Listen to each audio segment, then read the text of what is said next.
হরে কৃষ্ণ। আজকের বিষয় হচ্ছে শয়নী একাদশী। শয়নী একাদশী হচ্ছে 1 শ্রাবণ 17 জুলাই বুধবার শয়নী একাদশী। সূর্যোদয় 5টা 5, 9টা 31 মধ্যে। আপনারা সবাই এই শয়নী একাদশী করবেন। যুধিষ্ঠির বলিলেন, হে কৃষ্ণ, আষাঢ় মাসের কৃষ্ণপক্ষীয় একাদশীর নাম কি? ইহার মহিমাই বা কী? তাহা কৃপাপূর্বক বর্ণন করুন। শ্রীকৃষ্ণ উহার উত্তরে কহিলেন, হে নারদ, ব্রহ্মা এই একাদশীর বৃত্তান্ত দেবর্ষি নারদকে যাহা বলিয়াছিলেন, আমি সেই আশ্চর্যজনক কথা আপনাকে বলিতেছি। শ্রী ব্রহ্মা বলিলেন, হে নারদ, এই সংসারের সত্যি হরিবাসর ভিন্ন আর পবিত্র কিছুই নাই। যাহারা এই প্রকার পবিত্র পাপনাশক এবং সকল অভীষ্ট প্রদাতা একাদশীর ব্রত না করেন, তাহারা নিশ্চয়ই নরক যন্ত্রণার বাঞ্ছা করেন। আষাঢ় মাসের শুক্লা একাদশী শয়নী নামে বিখ্যাত।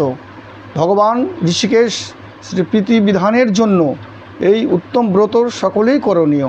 এই ব্রতের সম্বন্ধে মঙ্গলময় যে পৌরাণিক আখ্যান আছে, আমি তাহা বলিতেছি। পুরাকালে সূর্যবংশের মান্ধাতা নামে একজন রাজর্ষি ছিলেন। তিনি সত্যপ্রতিজ্ঞ এবং প্রভাবশালী রাজচক্রবর্তী ছিলেন। প্রজাগণকে তিনি নিজের সন্তানের মতোই প্রতিপালন করিতেন। সেই রাজ্যে কোনো প্রকার দুঃখ, ব্যাধি, দুর্ভিক্ষ, আতঙ্ক, অন্নভাব কিংবা কোনো অন্যায় আচরণ ছিল না। এইরূপ বহুকাল গত হইলে অকস্মাৎ কোনো কর্ম বিপাকে ক্রমাগত 3 বৎসর ধরিয়া এই রাজ্যে কোনো জলবর্ষণ হইল না। দুর্ভিক্ষের কারণে সেই দেশে দেবতাগণের উদ্দেশ্যে দান মন্ত্রের ধ্বনি, সহা সধা প্রভৃতি বন্ধ হইয়া গেল। বেদপাঠ ক্রমশ লুপ্ত হইতে লাগিল। অতঃপর প্রজাগণ রাজার নিকট আসিয়া বলিতে লাগিলেন, হে মহারাজ, দয়া করিয়া আমাদের কথা শ্রবণ করুন। নার শব্দে শাস্ত্রের জল সূচিত হইয়াছেন। ভগবান বিষ্ণু সেই জলের অবস্থান করেন বলিয়াই তিনি নারায়ণ নামে পরিচিত। মেঘরূপে সেই শ্রী ভগবান সর্বত্র বৃষ্টি বিস্তার করিয়া থাকেন। সেই বৃষ্টি হইতে অন্ন এবং অন্ন হইতেই প্রজার উৎপত্তি হয়। বর্তমানে সেই অন্নের অভাবে প্রজা ক্ষয় হইতে চলিতেছেন।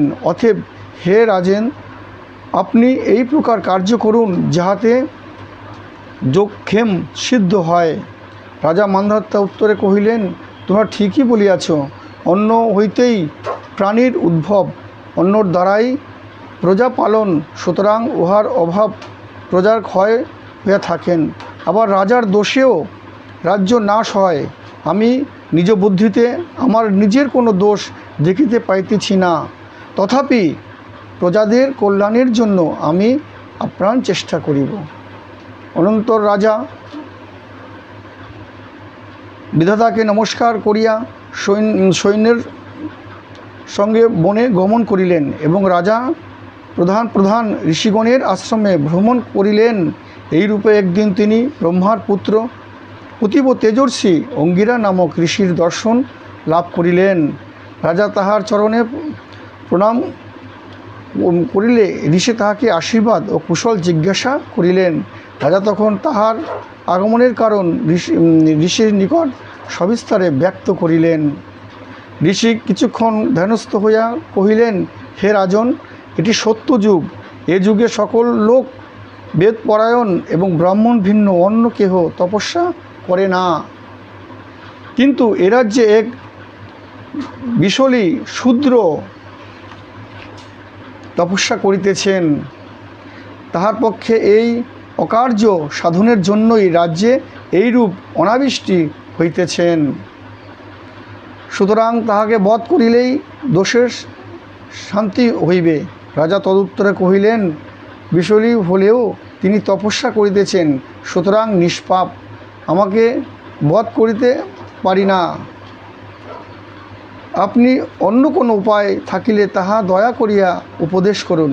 মহর্ষি অঙ্গিরা বলিলেন, আপনি আষাঢ় মাসের শুক্লপক্ষের শয়নী নামে প্রসিদ্ধা এই একাদশী ব্রত যথাবিধি পালন করুন।